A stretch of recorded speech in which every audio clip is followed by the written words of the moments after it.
The golden afternoon sun stretched across the clean sidewalks of Capitol Street, the main thoroughfare leading into Sacramento's bustling government complex. The air was crisp, the midweek California weather pleasant.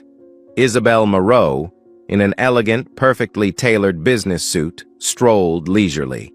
Her Manolo Blahnik heels clicked steadily on the cobblestones, and the classic black Hermes Kelly handbag slung over her arm accentuated the confident elegance of a successful businesswoman. She had just finished a stressful but productive meeting at the office of a large law firm nearby. Instead of calling for a cab, she decided to walk a few blocks to Le Jardin, her favorite French restaurant, to treat herself to a late lunch and enjoy some rare fresh air in her busy schedule. She enjoyed these moments of being herself, away from her public role and constant attention. Isabel was lost in thought about her lunch menu when she heard the sound of a car slowing down beside her. She was a little surprised to see a Sacramento Police Department patrol car slowly pulling up to the curb, almost parallel to her. She glanced over, trying to keep her composure, thinking they were probably just doing patrol. But then the driver's window rolled down.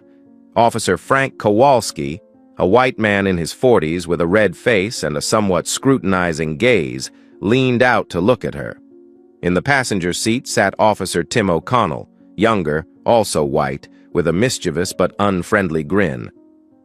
"Hello, beautiful lady," Kowalski said, his voice trying to be friendly but with a hint of sarcasm. "Where are you going in such a hurry in the middle of the day? Did you get lost?" Isabel frowned slightly at the abrupt and somewhat rude question, but she maintained a minimal level of politeness. "No, thank you, officer," she replied curtly, her voice even. "I'm not lost. I'm on my way to lunch." She hoped that would put an end to the unnecessary conversation. But O'Connell chimed in, leaning out the passenger window, chuckling. "Lunch in this posh neighborhood? Must be an important date with some big shot?" He eyed Isabel's expensive outfit appraisingly. Kowalski didn't miss the opportunity. He looked her up and down, his eyes lingering on her designer handbag. "Nice outfit," he said, his tone changing from pretend friendliness to curiosity and mockery. "It looks expensive. What kind of posh job do you have, young lady?" He used the word young lady with a condescending tone, as if he were talking to a prostitute rather than a well-mannered woman. Or, "Is there some rich guy sponsoring it?" By now, Isabel couldn't help but sense the men's malicious intent and lack of respect. Discomfort was building inside her. She wasn't used to being treated like this, and she certainly wasn't going to take it in silence. "I don't think my work or personal life is any of your business," she said, her voice noticeably colder. "Please excuse me." She turned around, intending to walk away quickly, hoping to escape this unpleasant encounter. But she was wrong. These two policemen clearly had no intention of letting her go so easily. They were bored, and they had found a new amusement. The woman officers Kowalski and O'Connell had just stopped and taunted was not just any successful businesswoman or fancy lady. She was Isabel Moreau, the First Lady of California, the wife and close advisor to Governor Gavin Moreau, the most powerful man in the state. Isabel, however, has never wanted to live in her husband's shadow. Even before Gavin Moreau was elected governor, she was a respected name in the business world. She holds an MBA from Stanford and held senior positions at major corporations before founding her own strategy consulting firm, advising multinational corporations and non-profit organizations. In addition, she runs a prestigious charity focused on girls' education and women's empowerment. She is the epitome of a modern woman, smart, sharp, financially independent, and has an impressive career. Being First Lady has given her more opportunities to work on larger-scale social projects, but it has also made her private life more scrutinized. Isabel has always tried to balance her public role and her personal life. She does not like to show off, does not want to rely on her husband's position to demand privileges.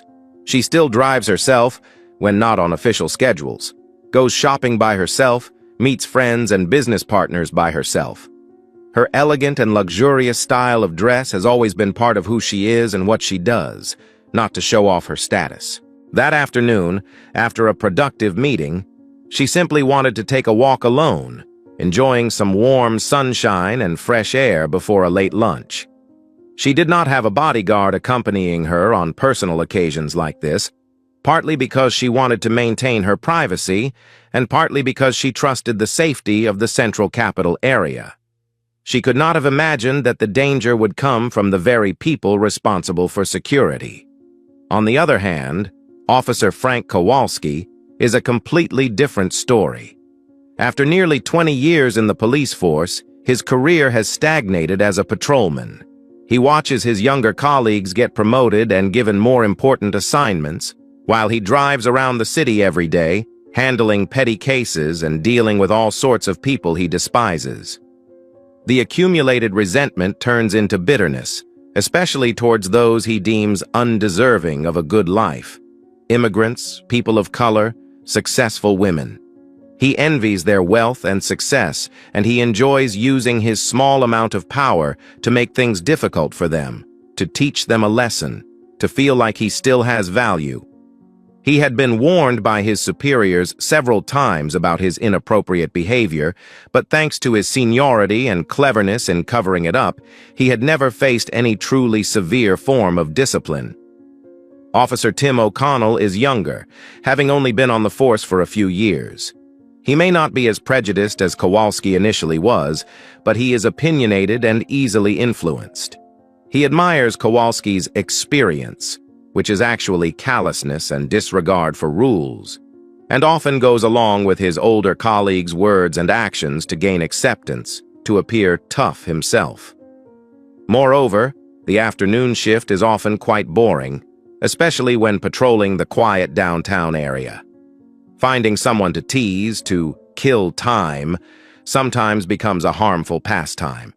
And Isabel Moreau, with her smooth brown skin, elegant suit, confident demeanor, and designer handbag, unwittingly became the perfect target for the boredom, prejudice, and petty abuse of power of these two idle policemen. Little did they know that the posh lady they were trying to tease was the most powerful woman in the state. Isabel Moreau's polite but firm attempt to end the conversation was ineffective and only added fuel to the fire. Her daring to show her attitude and walk away made Officer Kowalski feel slighted. He was not used to being rejected, especially by a black woman he considered inferior to him. "Hold on, ma'am." Kowalski stepped out of the car quickly, O'Connell following quickly behind, both of them deliberately standing in front of Isabel, blocking her way. "We're not done asking. Just wanted to ask a few more questions. It's a security check." He deliberately made up a fake excuse. "Do you mind showing us your identification?" Asking for her identification in broad daylight, while she was walking down the street, was clearly harassment. Isabel realized the situation was getting more serious. This was no longer a vulgar joke, but a deliberate abuse of power. "I have done nothing wrong," Isabel replied, her voice colder and more determined. "You have no legal reason to stop me or demand to see my papers. I demand that you move out of my way." She tried to keep her voice calm, but anger was already rising inside her.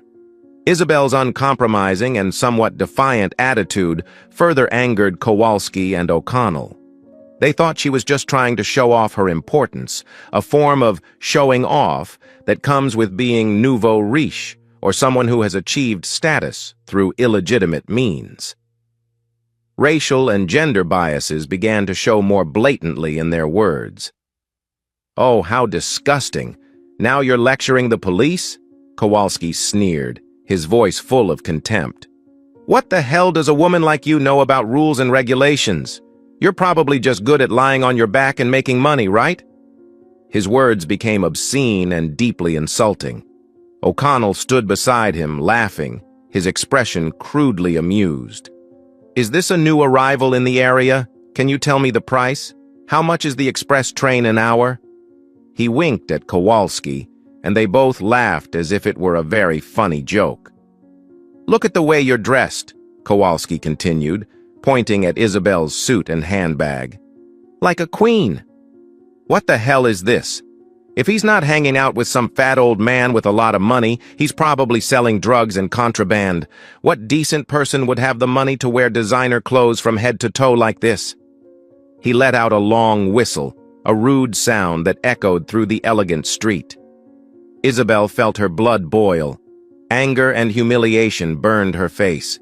She had never before been treated so poorly and spoken so lowly. She tightened her grip on her bag, taking deep breaths to calm herself. She knew that getting angry or arguing would only make matters worse. It was important to remember who these two were. She tried to make out the numbers on their shoulder straps or the name tags on their chests, but they were too close and moving around to see. "You," she said, her voice trying to maintain its steely tone despite the anger inside. "Your current behavior constitutes civil harassment and abuse of power. I demand that you stop immediately, and I demand to know both of your names and badge numbers." She did not expect that her legitimate request would further anger the two people who were intoxicated with their petty power. The demand for Isabel's name and badge number, an act of civil rights awareness and an intention to pursue the case, was a direct challenge to Kowalski and O'Connell. They were convinced that the black girl was trying to show off, using some money or connections to intimidate the police. Their pride was hurt, and their thug instincts rose even stronger. "Oh? You want to know my name and number?" Kowalski sneered, moving closer to Isabel, deliberately invading her personal space, causing her to take a step back reflexively. "What for, little sister? Are you planning to go home and cry, tell your sugar daddy or rich husband?" He used a dirty, suggestive tone. "Or, do you want to get to know us in private in another way? We don't mind either." O'Connell stood beside her, laughing and clapping his hands in approval of Kowalski's words. "Listen to Frank, girl," he interjected. "Don't make things difficult for yourself. Behave yourself and you might get our ward." This had gone too far. Isabel felt a lump rise in her throat at the vulgarity and perversion of the two uniformed policemen. She realized that if she continued to argue or tried to run, the situation might become more dangerous. Kowalski began to move his hand toward her Hermes handbag, a gesture that was both invasive and threatening. "Let's see," he said, his voice slurring. "Is there anything interesting in this expensive bag? Or is it hiding contraband?" That was the last straw. Isabel knew she couldn't stand it any longer. She had tried to stay calm, tried to handle the situation politely and properly, but these two had crossed all limits of tolerance and the law. She had never wanted to use her special status. She had always wanted to be treated like a normal citizen. But in this situation, to protect herself from harassment and possible danger, she was forced to do something she never wanted to do. Isabel straightened, her head held high. Any signs of fear or confusion she had shown earlier were gone, replaced by a cold expression, a wordless authority and authority radiating from her demeanor. She looked straight into Kowalski's laughing eyes, then glanced at O'Connell, who was standing proudly beside her. She took a deep breath, then spoke. Her voice was not loud, but it was clear, coherent, and filled with an absolute authority that made both policemen freeze. "Listen very carefully, officers," she said slowly, emphasizing each word. "I don't know who you think I am, behaving so recklessly and breaking the law, but I can assure you that you have just made a very, very serious mistake. A mistake that will cost you dearly." She paused, letting her warning sink into the tense atmosphere. Her eyes were sharp as knives, piercing the two men across from her. "My name is Isabel Moreau." She saw Kowalski and O'Connell frown slightly. The name sounded familiar, but they couldn't immediately make the connection. "And my husband," Isabel continued, her voice growing sharper, each word like a hammer blow, is the governor of this state of California, Gavin Moreau. She pulled her latest iPhone out of her purse, and the screen lit up. Now, she said, her voice icy, you have two choices. Either you voluntarily state your name and badge number for me to take down, or I will call Chief Evans's private line and ask him who the two officers are that are harassing the governor's wife on Capitol Street. Take your pick. Isabel Moreau's words, especially the two words governor, were like a bomb exploding in the middle of a quiet summer afternoon. Silence. A sudden, heavy silence fell over the sidewalk where the three stood. The sound of traffic on the street seemed to fade. The smug, mocking smiles on Officers Kowalski and O'Connell's faces froze like stone. Their eyes widened, staring at Isabel Moreau, trying to process the information they had just heard. Governor? Gavin Moreau? The most powerful man in California? And the elegant, classy black woman they just insulted, harassed, and demanded to check her bag was his wife? The First Lady of the state? No way. That was the first thought that crossed their minds. Surely she was lying, making up a story to scare them, to get away. But as they looked at Isabel again, her calm, commanding demeanor, her sharp, fearless gaze, her immaculate designer clothes, and the high-end phone in her hand, ready to make a call, a terrible truth began to creep into their consciousness. She didn't look like she was lying. Not at all. Kowalski's face changed color rapidly, from red with anger to white as a sheet. Cold sweat began to form on his forehead and temples, even though it wasn't too hot. His mouth fell open, stuttering. You are... O'Connell did worse. He was shaking visibly, his legs almost giving out. He took a reflexive step back, still staring at Isabel with a look of utter horror, as if he'd seen a ghost in broad daylight. And then, like a conditioned reflex, their attitude changed 180 degrees. The arrogance and hooliganism disappeared without a trace, giving way to extreme fear and pitiful cowardice. Mrs. Moreau! Kowalski finally managed to get her name out, his voice trembling, pathetically obsequious. First Lady! Oh my God! We're so sorry! So sorry! This is a complete and utter misunderstanding. We had no idea. We really had no idea it was you. He began to wave his hands around in a flustered attempt to explain. We were just doing a routine patrol. Seeing you alone, we were a little curious. O'Connell stood beside him, his face still pale, nodding his head like a robot. Yes. That's right. It was just a misunderstanding, madam. We meant no harm. Absolutely no harm. We were just joking around. It was really just a joke. He tried to force a crooked smile, but it looked worse than crying. Please forgive me, madam. Please don't take it to heart. Please don't report this. Their sudden and ridiculous change of attitude made Isabel feel both contempt and disgust. Now, knowing her true identity, they turned to begging and servility. Please, madam, Kowalski continued to plead, his voice almost tearful. We really didn't mean to offend you. It was just stupid and thoughtless of us. I have a wife and 2 small children at home. If this gets to the chief of police, my career is over. My life will be ruined. Please, madam, have mercy on us and give us a chance to make things right. We promise we won't do it again. O'Connell chimed in. Yes, my lady. Please give us a way out. We truly know our mistakes. We will do anything to make amends.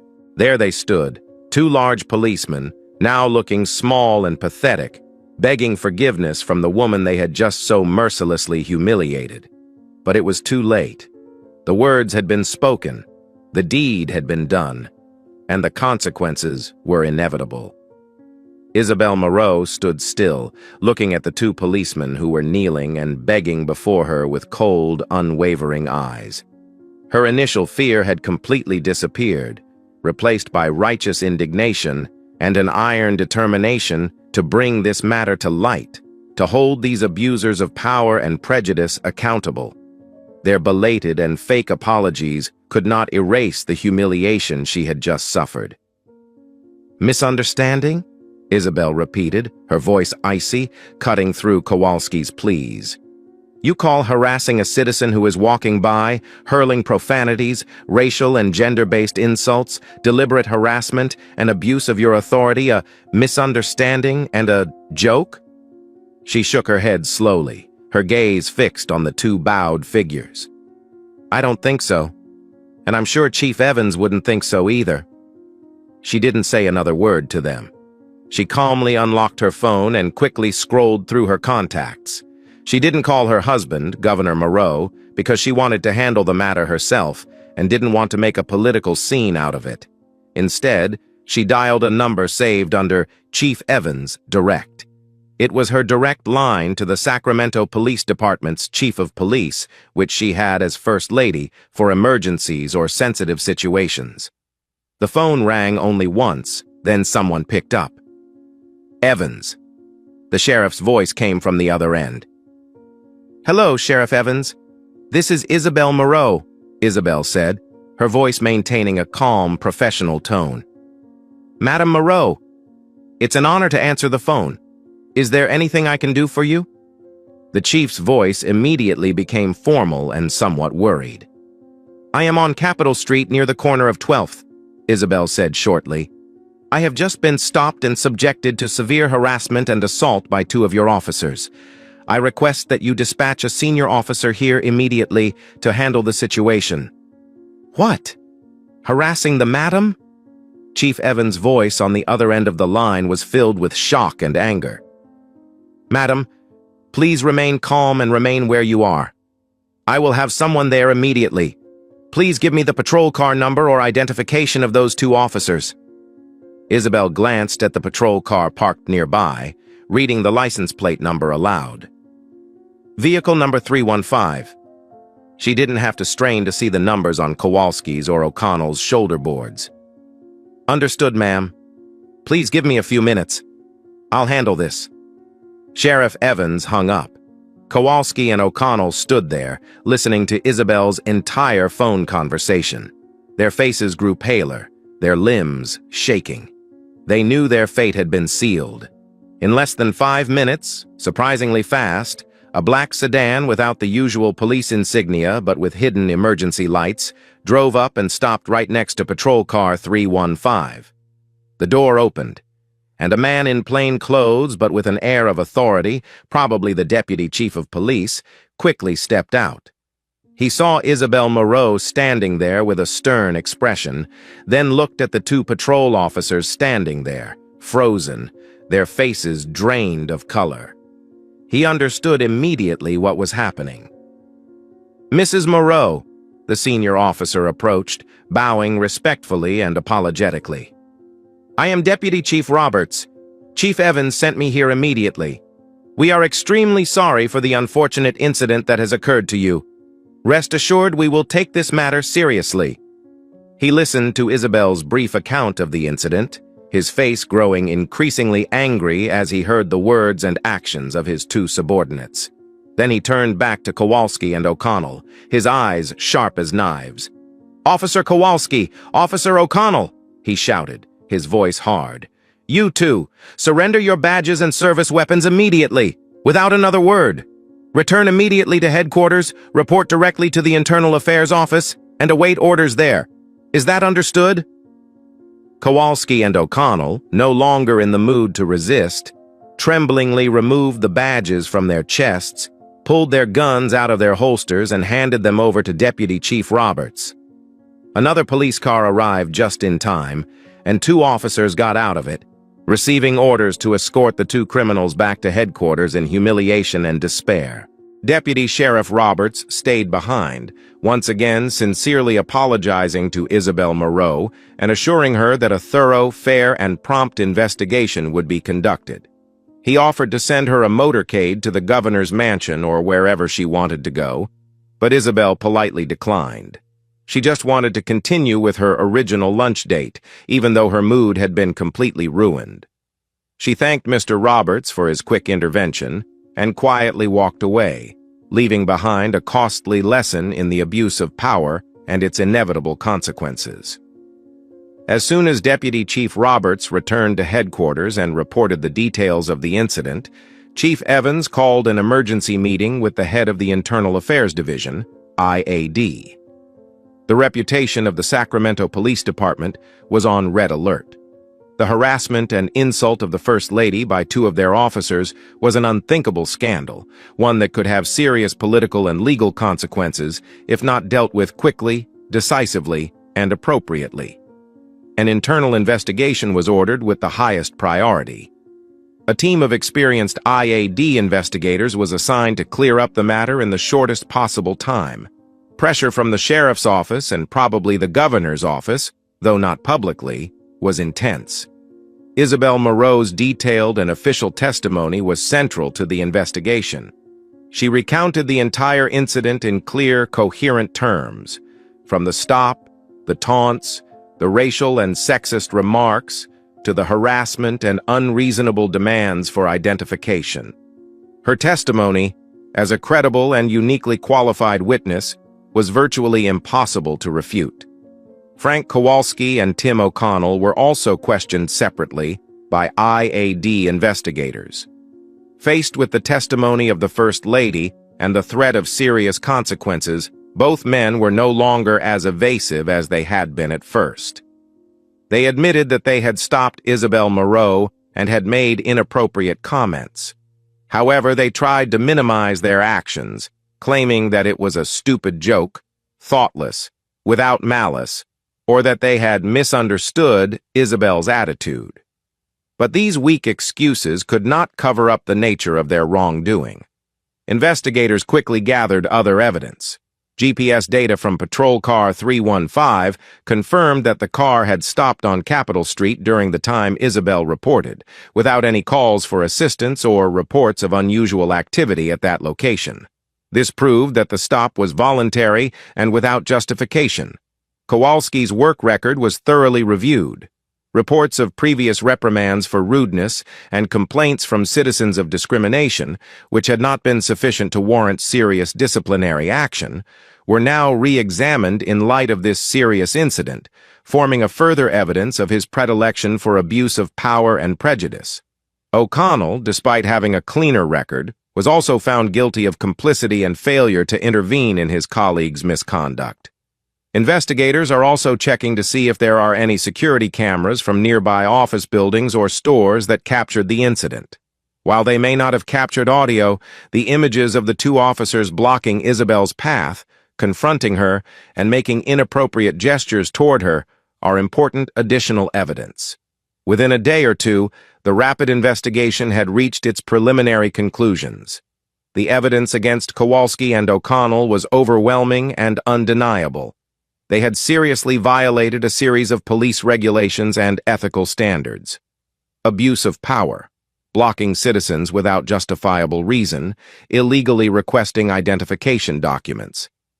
Harassment and insulting behavior towards citizens, using derogatory, mocking, racist, and sexist language. Unprofessional conduct, seriously damaging the image and reputation of the Sacramento Police Department. The investigation report and recommended disciplinary action were presented to Chief Evans. Faced with the inescapable facts and pressure to make a decision that would be weighty enough to diffuse the situation, protect the reputation of the department, and demonstrate integrity, Chief Evans had no choice. He knew that if he simply imposed a mild form of discipline, such as a suspension or reprimand, the matter would likely leak out and cause a media storm and outrage from the governor's office. He had to act decisively. Chief Evans signed a resolution to permanently terminate both Officer Frank Kowalski and Officer Tim O'Connell from the Sacramento Police Department, effective immediately. This decision means that their police careers will be terminated, and they will lose their pension, insurance, and all related benefits. The decision cited extremely serious misconduct, flagrant violations of the Code of Conduct and Ethics, loss of public trust, and irreparable damage to the reputation of the force. The decision to permanently terminate is the highest administrative penalty the chief of police can impose, and it was done quickly and decisively as a strong message that the Sacramento Police Department will not tolerate any abuse of power or discrimination, especially when it is directed at people of high status in society. Justice, in that way, has been served. The decision to permanently fire the two police officers has gone some way to assuaging Isabel Moreau's anger. While the experience of being harassed and humiliated on the street left her feeling uneasy and insecure, the fact that those responsible for the wrongdoing were held accountable has restored her faith that the system can correct itself, at least with enough intervention. The incident did not make Isabel cower. On the contrary, it strengthened her resolve to use her voice and status to fight for social justice. She understood that if the state's First Lady could be a victim of racism and police abuse, ordinary people, especially those from marginalized communities, were likely to face far worse situations with no recourse. She would likely privately share her story with her husband, Governor Moreau, and push him to enact stronger police reforms focused on combating discrimination, increasing oversight, and building community trust. For Frank Kowalski and Tim O'Connell, the consequences of a boring afternoon and a foolish act of prejudice were devastating. They lost their stable jobs, their main source of income, their reputations, and their futures in law enforcement.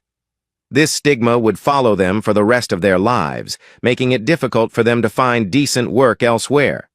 They faced social stigma, ostracism from their former colleagues, and possibly the breakup of their families. It was a costly lesson, a huge price to pay for their arrogance, prejudice, and thoughtless behavior. The story is a bitter reminder of the fact that racism, sexism, and abuse of power are still pervasive issues, even within the forces that are supposed to protect justice. It exposes the incalculable dangers of judging and treating others based on their appearance, skin color, or gender, ignoring their basic human dignity and rights. Justice was served swiftly and decisively. The two offenders were removed from the service. But the story inevitably raises a larger question, one about the true fairness of the system. Would an ordinary black woman, not the governor's wife, in a similar situation receive the same swift intervention and harsh results? Or would her complaint have been ignored, downplayed, or even retaliated against? That question is not intended to undermine the justification of the treatment of Kowalski and O'Connell, but rather to highlight the need to build a system of justice and accountability that is truly equal for all, regardless of status, power, or relationship. Every citizen deserves respect and protection, and any wrongdoing by those in public office must be dealt with fairly and severely, regardless of who the victim is. Ultimately, this story is a stark warning to all those in positions of power, big or small. Never look down on others. Never let prejudice cloud your judgment and conscience, because you never know who you are dealing with, and one wrong move, even out of boredom or momentary complacency, can have dire consequences, ruining your life and career.